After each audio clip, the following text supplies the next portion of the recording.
Hey, it's Peter Burns in for Paul alongside Booger McFarland coming up with the best of the Paul Finebaum Show podcast. More breaking news out of Tallahassee. We've heard it before. This time it's star running back Dalvin Cook, who's suspended indefinitely. Mark Schleybaugh has the latest. And Booger McFarland, of course, here with me in studio. And we celebrate the life and career of Ken the Snake Stabler with a special call from Phyllis and Mulga. Plus, Mr. College Football Tony Barnhart and the big swagoo Marcus Spears checks in. It's the best of the Paul Finebaum Show podcast, and it starts right now. This is the best of the Paul Finebaum podcast.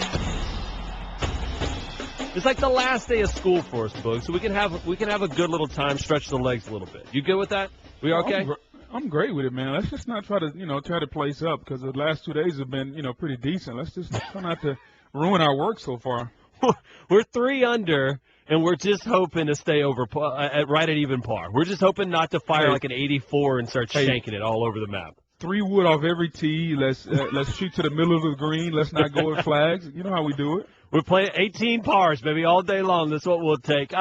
Here's what we got on tap today. Lance Zierlein of NFL Network is going to join us. A lot of these teams in the SEC were hit hard by the NFL draft, as always. That's not a big shocker. But what teams are the scouts and what games are scouts right now booking flights for in the SEC to say these guys are going to play at the next level? We'll have him at 3:15. Tony Barnhart going to join us, Mr. College Football, at 4 p.m. We'll talk a little about SEC Media Days. Trent Dilfer will join us in the 5 o'clock Eastern hour. He's one of the head coaches of Elite 11. That's the big quarterback camp that's going on right now. Some big SEC recruits and current players, including Josh Jobs, is up there. So we'll hear from him. We might get the big swagoo in here a little bit later because, anytime you can get the big swagoo here on the show, my goodness, you got to end up and going ahead and putting him on. 855-242-7285 is the number. That's 855-242-PAUL. And I want to start with this because, as many of you guys know, we had some great Twitter response from this yesterday and some great phone calls. The legend, the snake, Kenny Stabler, passed away yesterday at the age of 69. And Paul, is with him being on vacation, we really wanted to get kind of an idea from him what Kenny Stabler meant, not only just to Alabama fans, not just to SEC fans, but just basically football fans because of his career. And Paul had this quote earlier, and I'm going to read it verbatim. This is from Paul Finebaum on Kenny Stabler. It says, I think in many ways he was one of the most misunderstood players in the history of Alabama because of what happened perhaps after he left. If you're studying Alabama history, I think Kenny Stabler would be on the Mount Rushmore of great Alabama players and coaches, for that matter. I think he's that important. I think what he stood for in terms of being a rebel, having always been part of his legacy, I think it hurt him badly in relation to the NFL and never-ending controversy on whether or not he should be in the Hall of Fame. But in terms of Alabama football, I think he really comes pretty quickly after Joe Namath in terms of famous and great players. And that's one of the things we're going to do today in this show as well. And we invite your phone calls. It's a celebration of the life of one of the legends, of the Snake, of Kenny Stabler. And I mean, just hearing the sounds as well, too. Go ahead, Dan. Give me a little bit of Kenny Stabler back in the day. Here comes the rush. He sidesteps. Can he throw? He can't. The ball flipped forward is loose. A wild scramble. 2 seconds on the clock. Casper grabbing the ball. It is ruled a fumble. Casper is recovered in the end zone. The Oakland Raiders have scored on the most zany, unbelievable, absolutely impossible dream of a play. Madden is on the field. He wants to know if it's real. They said, yes, get your big butt out of here. He does. There's nothing real in the world anymore. The Raiders won the football game. The Chargers are standing, looking at each other. They don't believe it. Nobody believes it. You can even hear the other guys, Boog, in the press box just going crazy because there's normally the rule there's no cheering in the press box, but you can hear it. But Kenny Stabler is just the legend, and you even heard a great anecdote this morning about Stabler back on his playing days. Yeah, it was funny. I was talking to John McClain, and he told a story about, Kenny just missed work on Monday, just didn't show up whatsoever. So Tuesday, all the reporters are getting around. Kenny comes out of the shower, and he's sitting there naked out of the shower. He fires up a cigarette, puts his left leg over his right leg, and sits back and said, "All right, guys, fire away." So one of the guys said, "Kenny, we noticed you didn't show up to work yesterday, and you were gone. Can you tell us where you were?" And he kind of takes a drag on the cigarette and says, yesterday was Veterans Day, and as far as I know, I'm a veteran, so I didn't show up. Next question. While probably taking the drag of the heater, just doing it the way he should, man. I thought that was a great story because you know what? I almost wanted to try that when I was a football player. Like, man, it's Veterans Day. I've been in the league 7 years, man. Let me take a day off. Just no sprints for me. No sprints for Booger today. And I think, and it's one of the things we saw so many, JT the Brick, who does a lot of stuff for the Oakland Raiders, and just so much outpouring. And that's when when you think of Stabler, too, you don't necessarily – he may not come up to mind like Joe Montana or some of the greatest names in the history. And I think Paul put it great in the fact that why shouldn't it have been? Just maybe because he was a little bit rebel and marched to the beat of his own drummer. And so, you want to relive some of those moments? Absolutely, here on the Paul Finebaum Show. That's for you. 855-242-7285. And the social media question that we have today is kind of one leading us into Monday, which is the start of SEC Media Days in Birmingham. And it is, what do you want to hear? What do you wish you heard from your head coach? Because there's a lot of coach speak, right, Boog? I mean, every year it's kind of, we're going to give 110%, and, we got some great opponents, right? I mean, that's traditionally what we hear from media days, right? Well, normally what you're going to hear, listen, we had a great offseason. Everybody got bigger, faster, and stronger. Like you've never heard a coach come to the podium and be like, you know what? Our guys are fat, they're slow, they didn't do much work this offseason. That's one thing you're not going to hear. And you know what? It's expected because you don't want to give anybody any bulletin board material. It's expected because you want to make sure that you're seen and not really heard, if you know what I mean, because nobody wants to leave media day with a target on their back.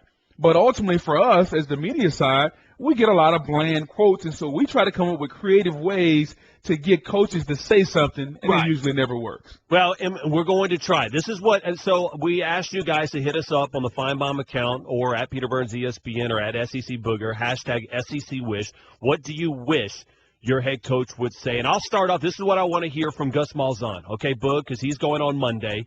The Auburn Tigers speak on Monday. I want Gus Malzahn to say, I'm fining Will Muschamp $200,000 every time someone scores more than 30 points on us this year. That's what I want to hear. I'd love for Malzahn to say that he's fining Muschamp $200,000 out of that big contract that he's got, both from Florida, old school money, and his new school money as a D coordinator, every time that they score more than 30 points. Okay, that's some of the stuff. You got one that you want to hear from Auburn? At any point, what do you want to hear from Malzahn? Well, Malzahn is going to step up there, and we know from a defensive coordinator position that there are going to be a lot of expectations for Will Muschamp. The key for him is going to be, can he live up to those expectations? For me, I like him to step to the podium and simply say, listen, guys, Jeremy Johnson, I don't know what he's going to be.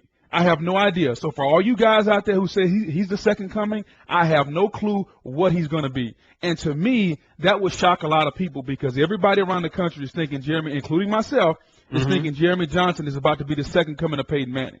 And that's the reason why everyone thinks that they're going to win the SEC West. So there it is. That's how we kicked it off. Hashtag SEC Wish. Your phone calls as well. 855-242-PAUL. We'll get right in there going in. Jim, thanks for joining Booger and Burns in on the Paul Finebaum Show.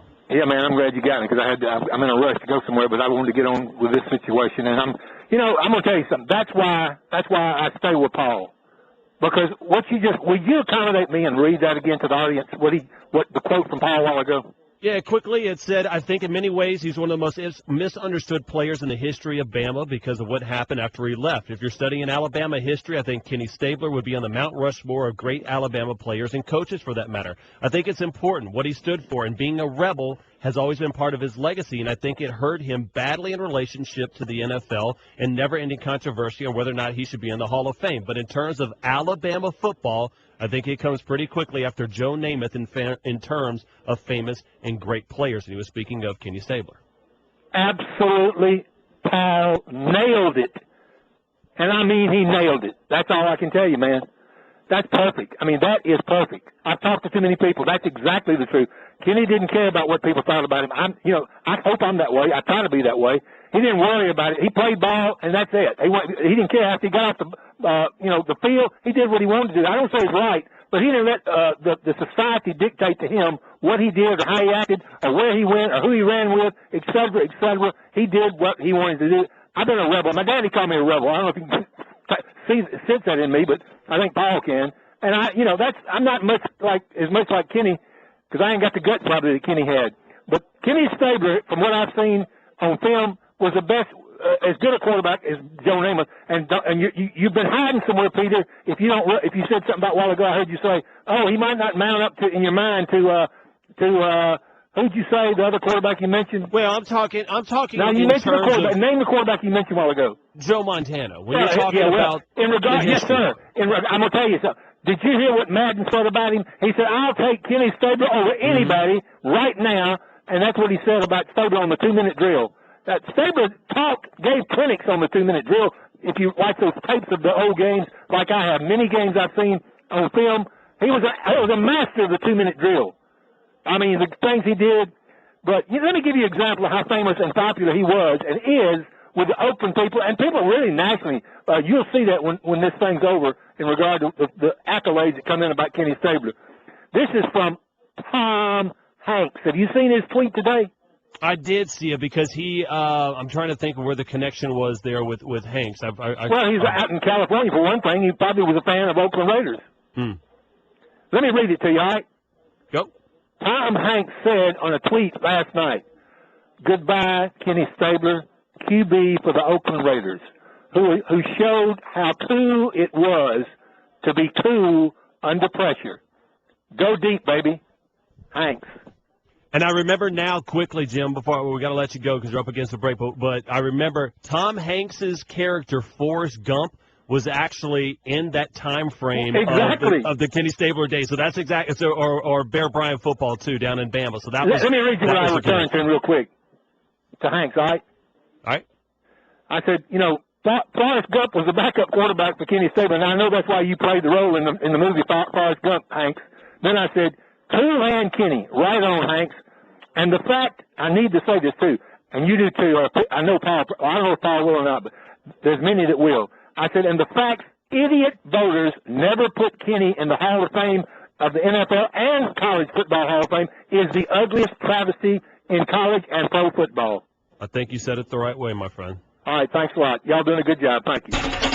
This is the best of the Paul Finebaum podcast. We bring in ESPN senior writer Mark Schlabach on the developing story right now that a state attorney seeks the arrest of FSU's Dalvin Cook on battery charges. What's the latest down there, Mark?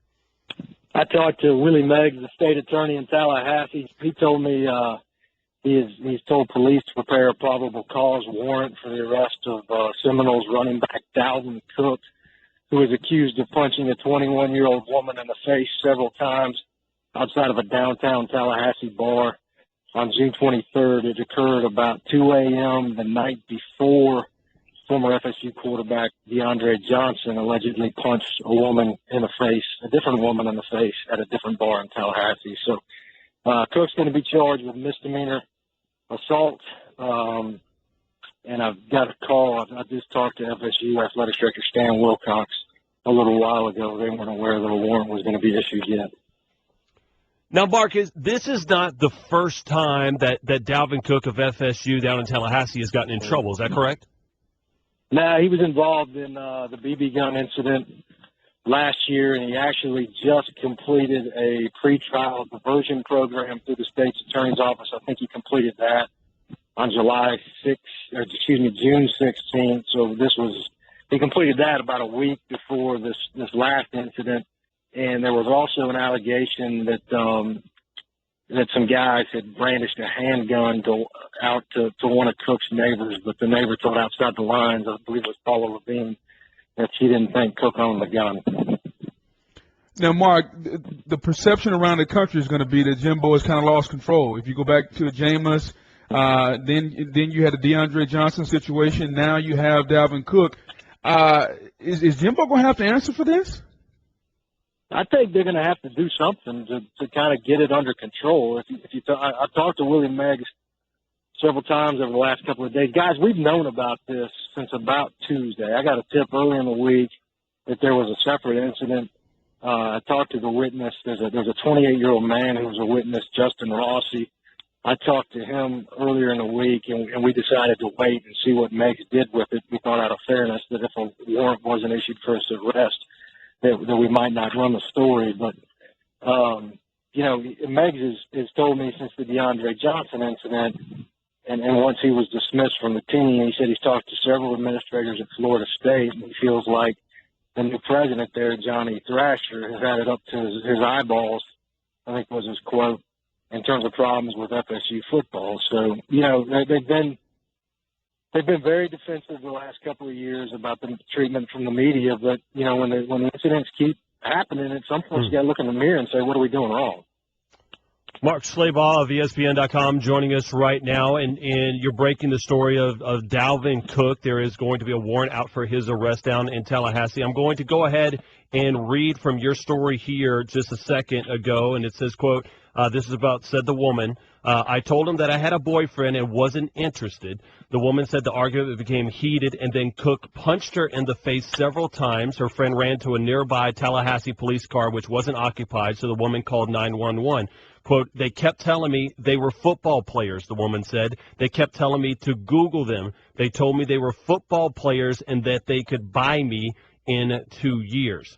Mark, how much of this and what transpired down in Tallahassee and the Jameis Winston issue continues to will the Tallahassee Police Department, they've got to handle this in a different way than they've handled previous cases, wouldn't you think? I think they did. I think they did some pretty good police work on these last couple of cases. Involving DeAndre Johnson and Dalvin Cook. They've been criticized mightily for being too cozy with the athletics department, and we saw with the DeAndre Johnson case that nobody inside Florida State's athletics department had seen the video from the bar until it was released by the state attorney's office on Monday.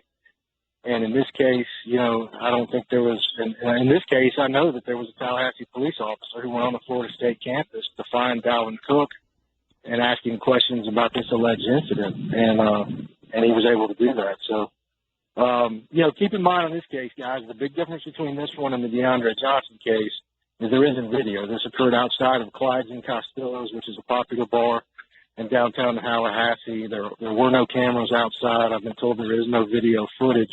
But the woman did provide Willie Meggs, the state attorney, with photos of her injury. She told me a couple of days ago that her bottom lip was split and her nose was sore. And she met with 2 TPD investigators on July 1st, I believe last Wednesday, and picked Dalvin Cook out of a photo lineup. How likely, Mark, if Jimbo's not able to do something, is the ACC likely to get involved because they don't want the whole image of the conference going bad just because Florida State keeps getting in trouble? Yeah, Booger, I don't think, I don't think Johnson. I'm sure there's been some conversations behind the scenes, but I think most conferences, unless it involves NCAA penalties or NCAA violations, most of the conferences allow each institution to handle their own business. Certainly the image thing is probably something that John Swofford's worried about, but I think he'll let Florida State handle it for the most part. And how do they handle it, Mark? Have we seen anything from Jimbo or FSU within the last, I want to say, hour since this has broken and you put out this story of a dismissal or a suspension for Dalvin Cook at FSU? Like I said earlier, I talked to Stan Wilcox, their AD, a little while ago. I talked to him yesterday as well. Yesterday, I guess it was Wednesday night was the first time I'd had any contact with anybody at FSU about this incident. They were completely unaware of it on Wednesday. I talked to him yesterday. That's when we made the decision to hold the story until the state attorney decided what to do. I don't know what they're going to do. Obviously, a precedent has been set with the DeAndre Johnson deal. Again, the big difference between that one and this one is there's video, and keep in mind, he like Johnson, Dalvin Cook is charged with a misdemeanor. And as far as I know, Florida State's athletic department policy only stipulates that a student athlete is suspended or dismissed, when it's a felony. So, obviously domestic violence and the assault of women is a hot button issue right now. So I don't know, I don't know how to treat it. I would, I just don't want to guess to what Florida State's going to do. He's ESPN senior writer Mark Schlabach on the story. Dalvin Cook, a state's attorney office in Tallahassee, will issue a warrant for the arrest of that Florida State running back, Dalvin Cook. Mark Schlabach, we appreciate you jumping on in short notice here on the Paul Finebaum Show. Thanks, guys. Have a good weekend. This is the best of the Paul Finebaum podcast. Geico presents Strange Savings Stories. Astronomers detected an interstellar transmission. It stated, Geico, 15 minutes could save you 15% or more. The implications were staggering. Was the cosmos telling us we could all save hundreds on car insurance with Geico? Or did their radar merely pick up a signal from the nearby Rufus and Clyde's morning show? We may never know. Geico. 15 minutes could save you 15% or more on car insurance. This is the best of the Paul Finebaum podcast. Kenny Stabler, one of the legends, not only of the SEC, but just football in general. And so we bring in a legend here on the Paul Finebaum Show to talk about it. Phyllis from Moga, thanks for joining. Booger and Burns filling in for Paul Finebaum. Hello, guys. You're doing an awfully good job today. It's really good listening to you.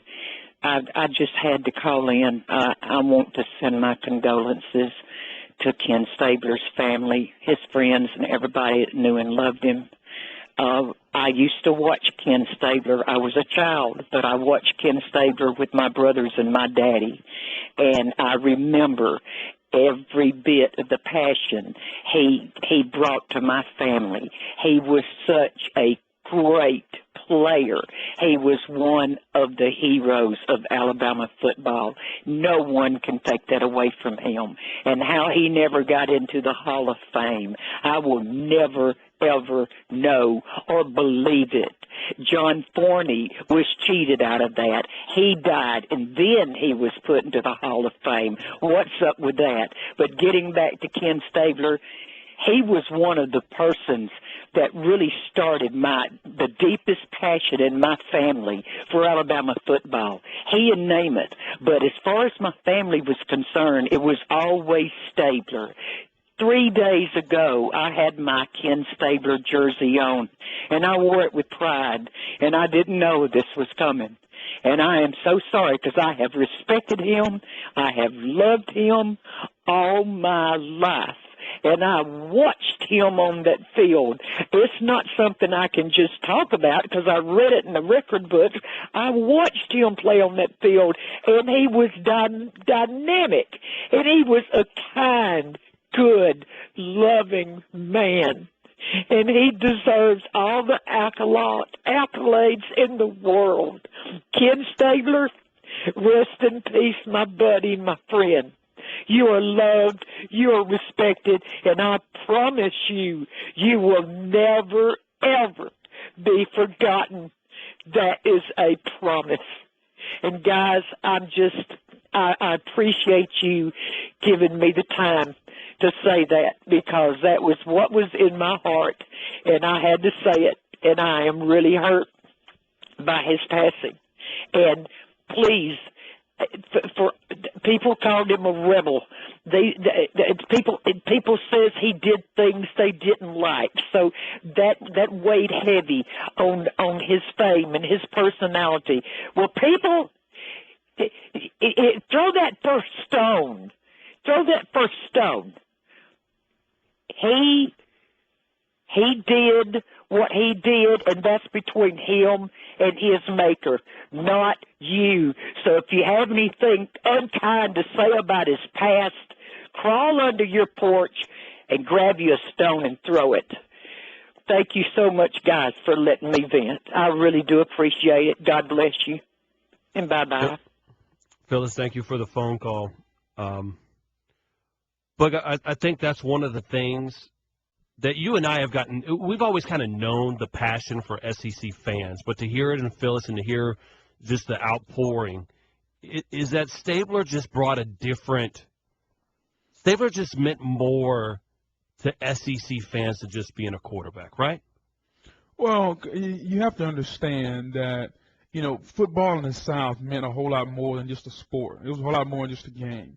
And when you get a guy that the fans can relate to, often football players and athletes in general, Peter, are looked at as untouchable.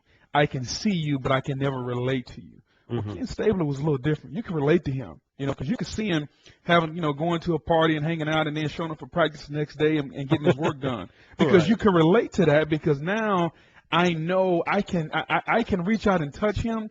I could see myself doing that. And when a fan can relate to a player that way, they feel an emotional connection to him. And so that's why he's loved so much in the South, is because people can relate to him. And the same way out in Oakland, you can relate to a guy that puts his heart and puts his passion and his emotion on the field.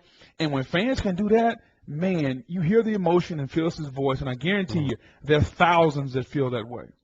Thousands. There's zero doubt. Another man that probably feels that way. Man, thanks for joining Booger and Burns, filling in for Paul Finebaum. Hey guys, how's it going? What's up, buddy? You gotta appreciate a call from Phyllis like that, because see, that's pure passion. That's not posing like a couple guys coming up in here yesterday.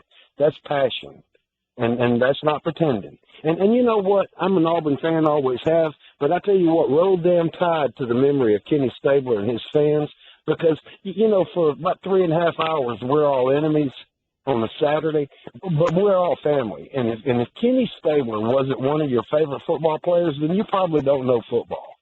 And I was telling some guys today, I happen to have grown up in the best part of the music world and the college football world in the history of both.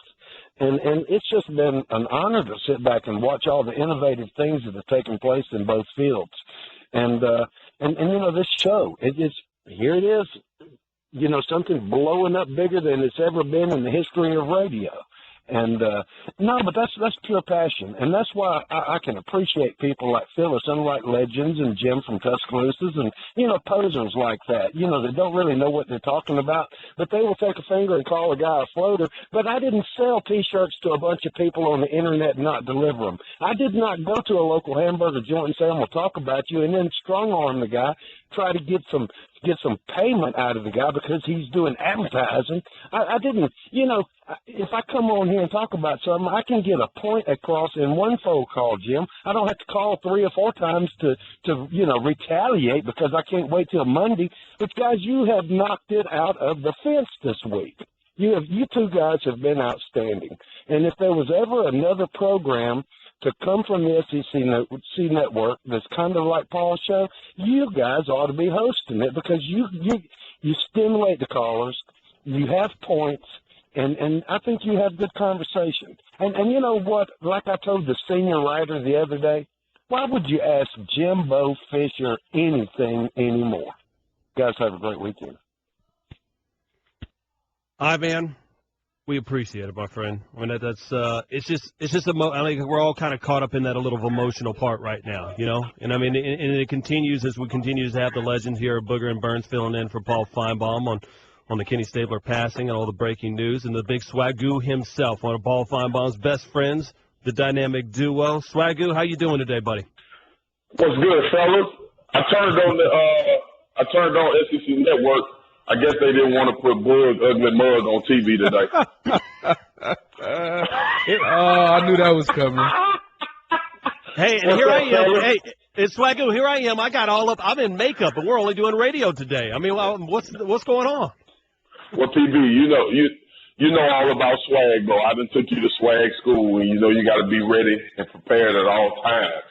So it's all good that you got makeup on and it's just radio. People can feel it through the airwaves. Swagoo, a quick thought, man, on Kenny Stabler, man. And obviously, I'm sure you heard Phyllis and her emotional testimony just there. Your thoughts on Stabler? First of all, a member of just football in general, I sent out a tweet yesterday saying all of football suffered a loss. And, Ken Stabler being an Alabama guy, SEC guy, and being one of probably the greatest quarterback in Oakland Raider history, it's a huge loss. And, you know, and you'll see all type of tributes go on, and you'll see people talk about his legacy. And he carried the torch well for the SEC. I didn't really know him personally. I knew of him, and I had heard about the snake from old SEC heads that would always talk about how great football was back then. But I know it's a huge loss. I know a lot of people are hurting about it, and I know you guys did the same. But just sending his family our prayers. It's always a tough time when you lose someone. Marcus, isn't that the case here, though? And I'd say this more so about this great conference than maybe any other kind of collection of teams or collection of sporting entities, is that around this conference, there are people that will hate you every single day because you wear a certain jersey. But at the same time, there's an odd fraternity that at the same time they love you, too, because you're part of this SEC. Absolutely. And, that's a great point, Peter, because I learned that more than anything traveling around last year with SEC Nation, is that it is a fraternity per se. I think, and it's because everybody understands what it means to represent the Southeastern Conference, and everybody understands that this is us. I think more than anything, football is a fabric of our culture down here. And you try to explain that to people and help them understand what it means to the folks down south.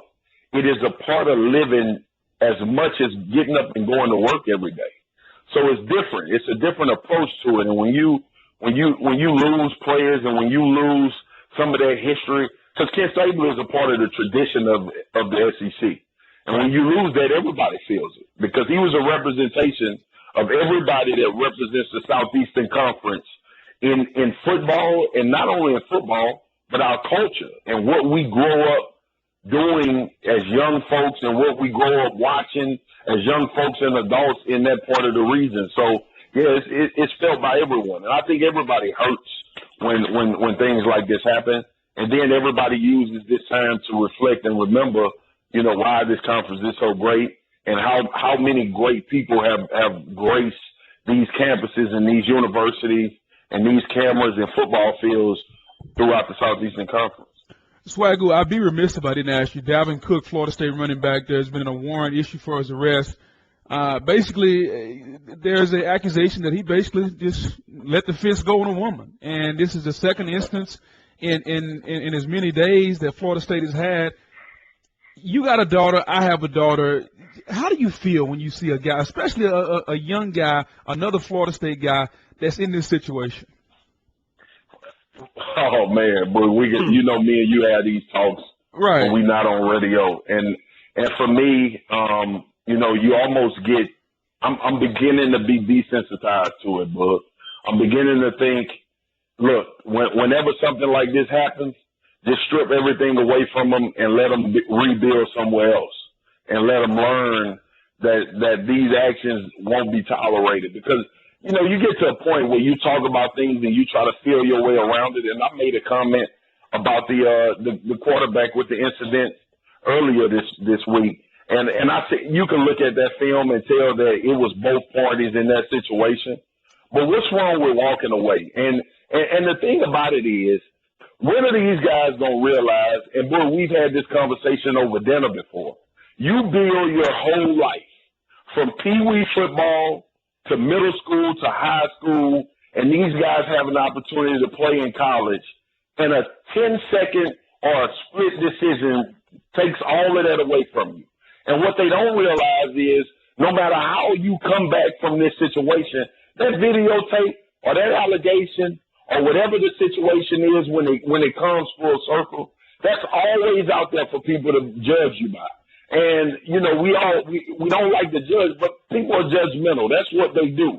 So when you have things like that attached to your name, people have a tendency to steer away from you. They have to learn, but I'm getting to the point now where I'm desensitizing from it, and people, they just have to make examples out of it. This is the best of the Paul Finebaum podcast.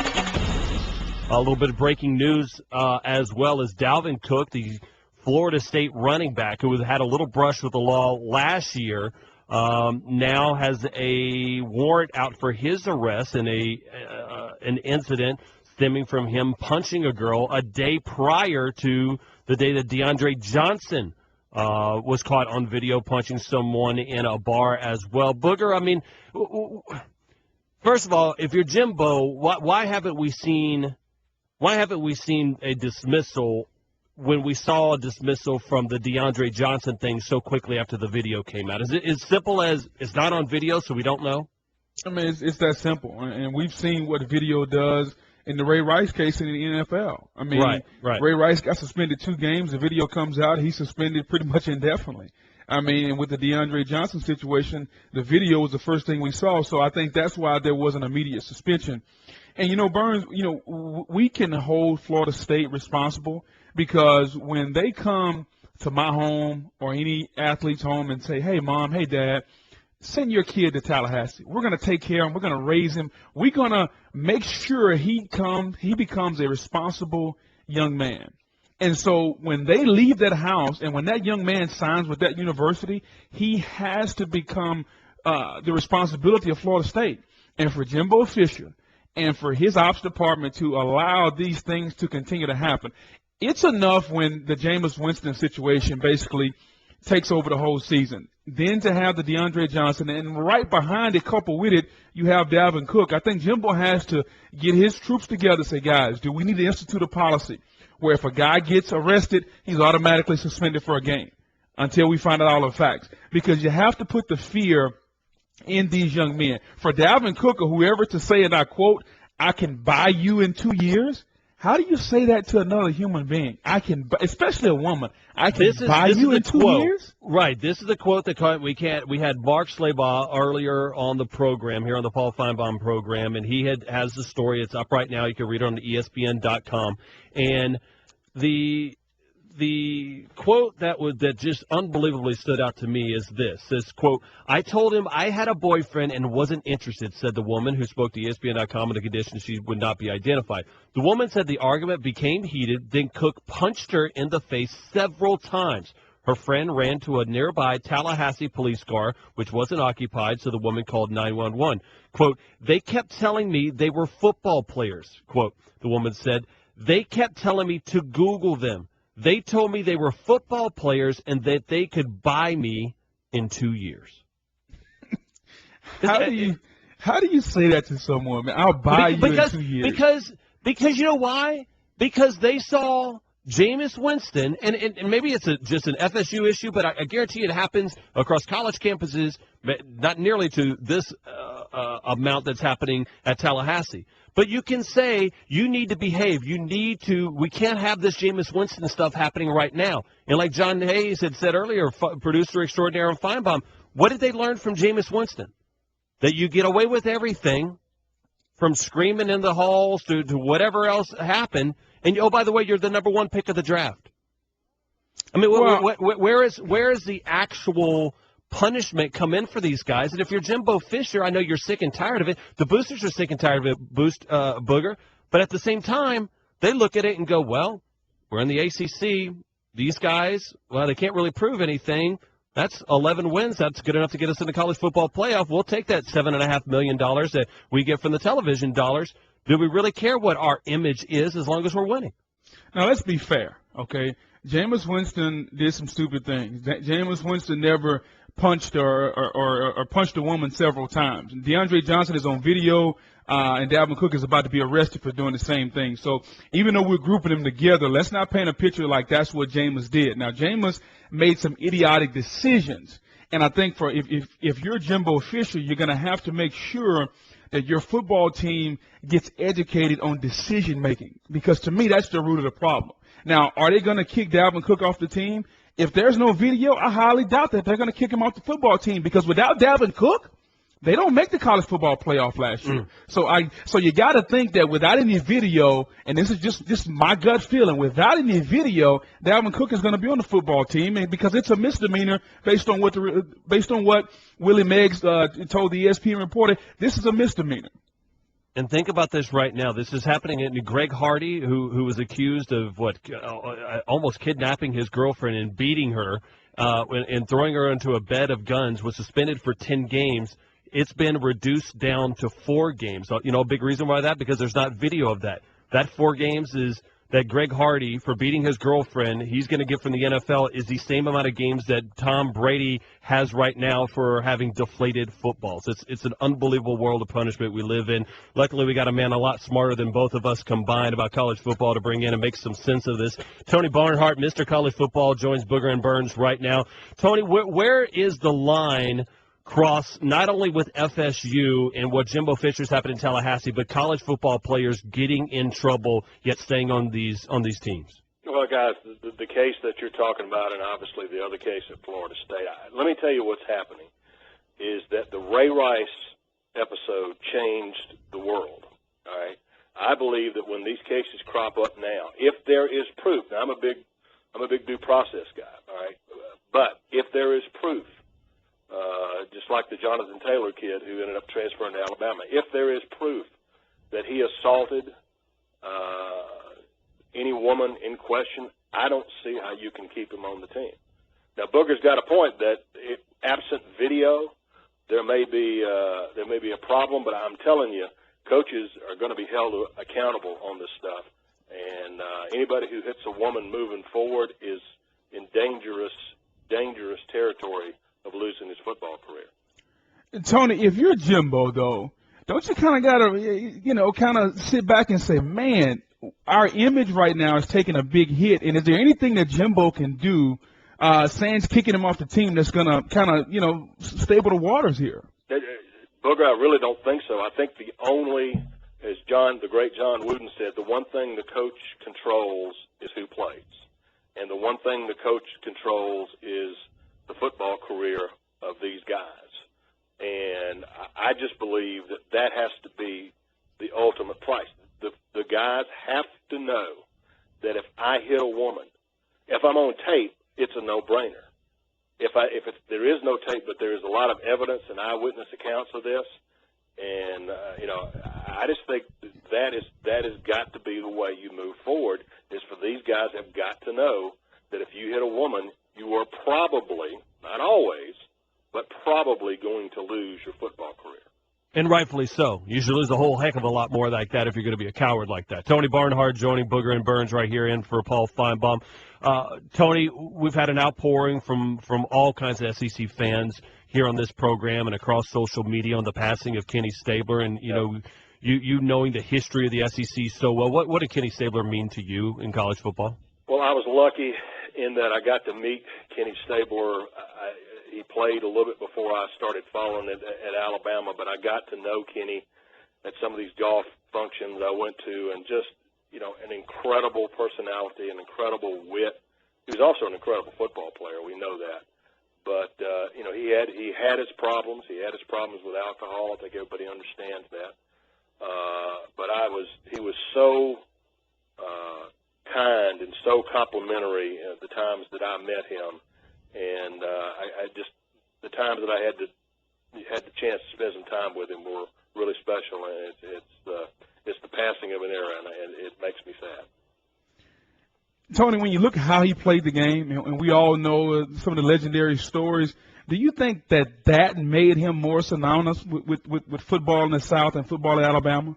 Well, he was the ultimate swashbuckling gunslinger, Booger. I mean, he knew how to play the game, and guys rallied behind him. They believed that with Stabler back there, they were going to find a way to win the game, and that's what great quarterback like Montana, guys like that, their teammates know that, hey, if we just give this guy the ball with 2 minutes to go, we're probably going to win. And Kenny Stabler was that kind of player. Tony Barnhart joining us, Booger and Burns in for Paul Finebaum. Tony, what's the big story you want to hear from coaches on SEC Media Days next week in Birmingham? Well, I think the big stuff is taken care of. I mean, the network is in place. The conferences have their autonomy. We kind of know what the football schedule is going to look like for a while now. I think See, I don't think that the arguing and fussing about the full cost of attendance, I don't think that's over yet. I don't think it's over by a long shot. So I think that's going to come up. I think that from a football standpoint, the story is, I've been doing this a long time, guys, and I'm telling you, the SEC West, when you look at it on paper and study it, this is as balanced as I've ever seen the SEC West in terms of the talent from 1 through 7. Who could possibly win the division? I think Auburn and Alabama are going to be the two teams that get picked up top next week when we're in Hoover. But I think there's just an incredible balance. And the other thing is the East going to bounce back, or is the East still significantly behind the West? Is Tennessee as good as a lot of people think they are? And can Georgia find a way to break through and win with what I think is a really good football team? And I think another story, Tony, is you're going to have to see which one of these young quarterbacks, who's going to start for the full time, for the first time, is going to step up. Everybody's saying Jeremy Johnson is the best of the best. Which one of the young quarterbacks or quarterbacks getting their first opportunity to start full time do you think is going to be the best? Well, I think it's Jeremy Johnson. I mean, here's a guy who hadn't started many games, but he's played enough. This is a kid. Gus Malzahn started recruiting Jeremy Johnson when Johnson was in the 9th grade. All right, so he knows this kid. He's been waiting to have this kid be his starting quarterback. And with the talent they're going to surround him with, Duke Williams physically is as good as any receiver in all of college football. They've got a stable of running backs, good offensive line. And the only question about Auburn is, what kind of impact can Will Muschamp have on the defense in the first year? So I think of all the new quarterbacks, I think it's Jeremy Johnson. I don't know what's going to happen at Georgia. Obviously, Joshua Dobbs, we know what he can do. But there's going to be a bunch of new quarterbacks around. What is going to happen at Alabama? They're going to have to pick a starting quarterback at some time. And who is it going to be? Is it going to be Jake Coker? Is it going to be the freshman? Is it going to be Cornwell? We don't know. And so there's a lot of questions at the quarterback position. Tony, last question I got for you. What would you say to someone if they told you Alabama was going to lose 4 games in the regular season? I don't see it. I'd say I don't believe you. This is the best of the Paul Finebaum podcast. And now, for Geico's edition of Stuff Found in Your Car, we go inside your side door pocket. Hello, yes, the crumpled receipt with gum in it. From your anniversary dinner, you sprang for expensive wine, your server was Beth. That dinner was a couple $100. Money you could get back if you switched to Geico and saved hundreds of dollars on your car insurance. I bet you'd save that receipt.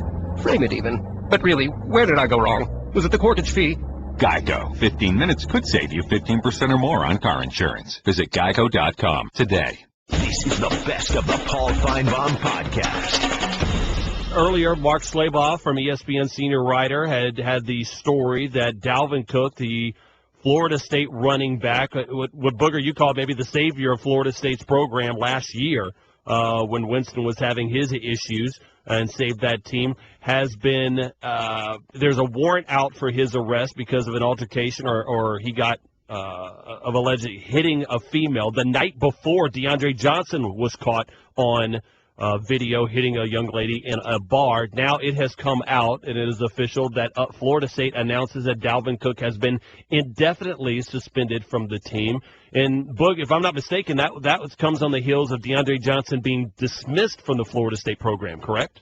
Yes, correct. Now, for me, I see the word indefinite suspension, and, a lot of people are going to clamor and say FSU's, doing the right thing, and I get it. They're supposed to do this until they do their investigation. Where I come from, indefinite means until we need you. And he's got to cooperate with the police. He's got to cooperate with everybody. And if indeed this stuff happened that this young lady said that happened, you know what? He's got to learn from this situation. And I don't know if Jimbo is going to kick him off the team. I don't know. That's a decision for Jimbo to make. I do know this.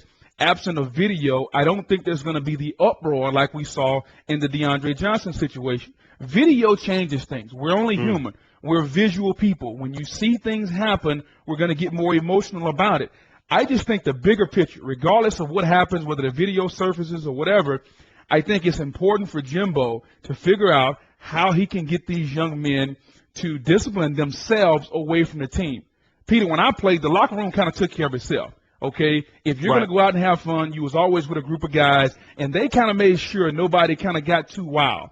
Jimbo has to establish that on his team because you can't have GAs following everybody. You can't have coaches following everybody. You have to have people that are going to be responsible for themselves. And I'll say it again. The one thing a coach always has in his back pocket, PB, is playing time.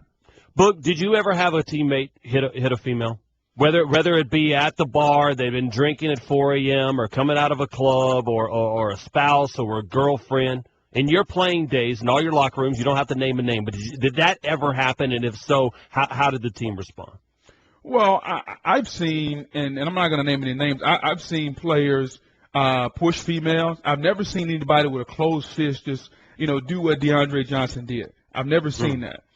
From a standpoint, we all want to, be moralists and sit on our high horse when something like this happens. I always think it's important to understand, one, as a man, you have to say, okay, what if it was that, what if that was my sister? What if that was my cousin? What if that was my daughter? How would I feel in that situation? And you try to portray those feelings to your teammate or to that person. But there's no excuse. There is no excuse. Sans from a woman having a gun or a knife trying to come at you and do bodily harm to you, there is no excuse for hitting a woman. You're supposed to excuse yourself from the situation. Now, I will say this. I have seen or have heard, because I wasn't there, of a female coming at a teammate with a knife, and he had to defend himself. And to me, that's the only way that I'm going to say, okay, it's okay to do that, because when you're fighting for your life or trying to defend your life, that's something that you have to do. Other than that, there's really no excuses for putting your hands on a woman. That's the latest news is Dalvin Cook, the Florida State running back, has a warrant out for his arrest for indeed striking a woman. And even part of Mark Slavaw's story is saying that, quote, you can Google me. We're Florida State football players, and I could buy you in 2 years. It's coming from Mark Slavaw's story on ESPN.com. Make sure you go out there and check it out right now. And Florida State just released, and we were able to confirm here internally that he has been indefinitely suspended for the team. What that means, you heard from Booger. It might be until we need you. It might be until something else. This is the best of the Paul Finebaum podcast. Booger McFarland, studio analyst, but more importantly, two-time Super Bowl champion, and a man that would not know Dave Matthews from a lineup if he showed up at the front door. Is that what you're saying? You don't know Dave Matthews? I don't know him by the way he looks, but I tell you what, that music that's playing right now, I kind of like the sound of that. You kind of like? Have you never heard Dave Matthews? Dave Matthews is like the one thing that's been played like. Doesn't he have a band? Seriously. I mean, is it Dave Matthews and the band, or is it Dave Matthews' band? It's the Dave Matthews Band. I've never heard of that, no. The producer extraordinaire, John Hayes, is en route at this point. He's probably given up on today's show. He's headed that direction. Yeah, John, John sounds like we didn't get the invite. He sounds like he's a Dave Matthews groupie. That's what it sounds like. He does probably have a soft spot for Dave Matthews Band. But by the way, one of the worst bands to ever see, because if you go see a Dave Matthews concert, you're like, all right, I know about 8 songs. That's fine. Give me the 8 songs. Oh, hell no. You don't get that. What he does is he plays like the first couple of licks that you just heard in the rejoin, right? The first part of the song and you're like, all right, I know this song. Ants marching. Let's get it. And then he'll go on some, like, jam session for 27 minutes, and you're like, is this thing ever going to end? Like, ever. Ever. I want to hear, just go ahead and give me the hits and get the hell out of there. All right, 855-242, Paul, let's get back to the phone lines. Daryl in Columbia, thanks for joining Booger and Burns on the Paul Finebaum Show. Columbus, what's up? It should be just Dave Matthews, because nobody goes to see the band. You know what I'm saying? I mean, nobody. Hey, let me say one thing. The guy in Chicago spoke of Spurrier. I want to tell you a quick little story. Okay, it's cool. This is true, by the way, too. Okay, he thinks Spurrier's got all that control up there. When Clowney was there, Clowney got in trouble with all those speeding tickets. This is a true story. Paul Finebaum told me this story, as a matter of fact. Spurrier went to the coaches. The coach said, Clowney's got to run. He's got to run. He got in trouble. He's got to run. The coaches went to Clowney, said, you got to run. Clowney said, I'm not running. He went back to Spurrier, he said he ain't running. Spurrier went to him and said, look, Clowney, you got in trouble. You're no different than anybody else on the football team. You got to run. I ain't running, coach. Clowney, I ain't running, coach. And guess what? He didn't run. Okay? You think Spurrier was glad when he left and went to the NFL? You better bet he was. That is a true story, by the way. And he started, too. He refused to run, and he did not run. So, and he got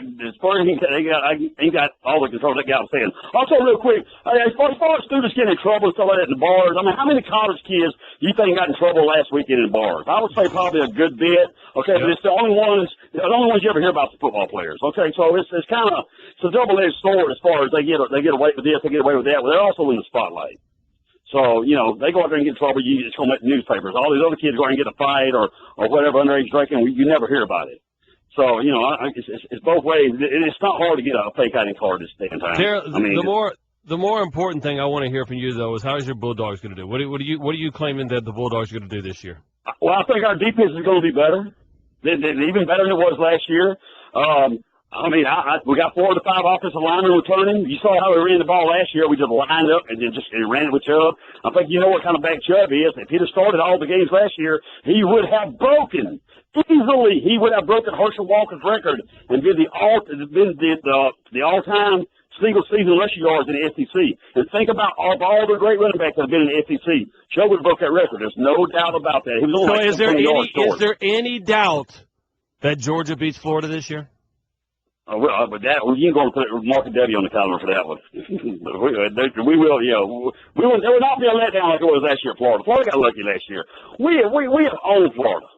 For the most part. I mean, look at the history of the series. Yeah, we beat them 18 out of 21, Daryl. How you call them honoring them that way, son? When you get beat 18 out of 21, you don't get beat last. That don't happen, son. You keep talking about overall record. You know you ain't got no success over a team when you keep talking about overall record. How do you explain having Aaron Murray for 4 years?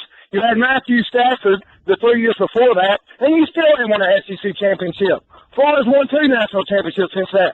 You came out there like a bunch of cheerleaders and beat Tim Tebow in 2007.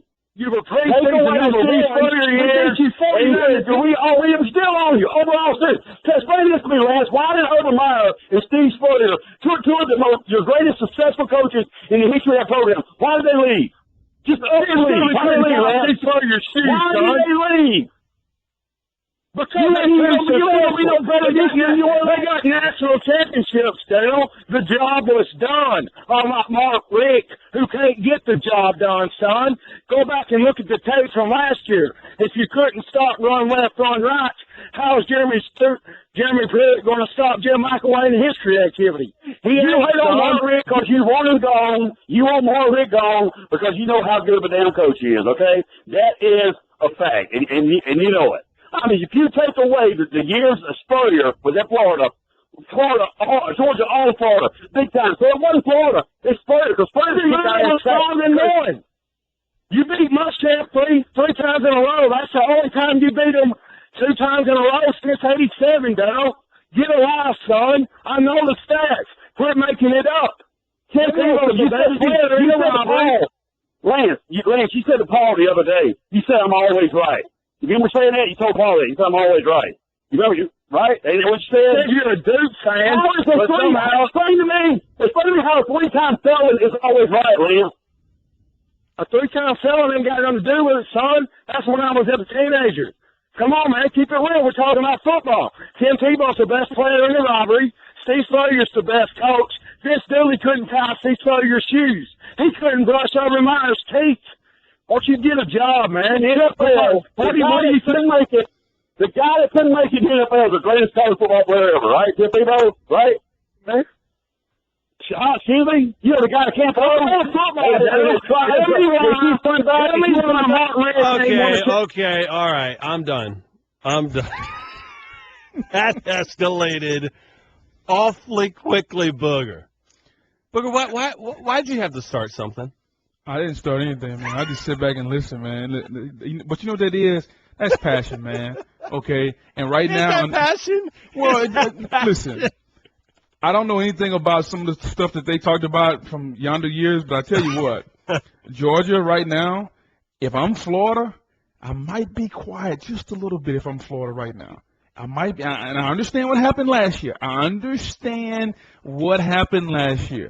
I'm telling you right now, Florida could be in for a long afternoon this year against Georgia.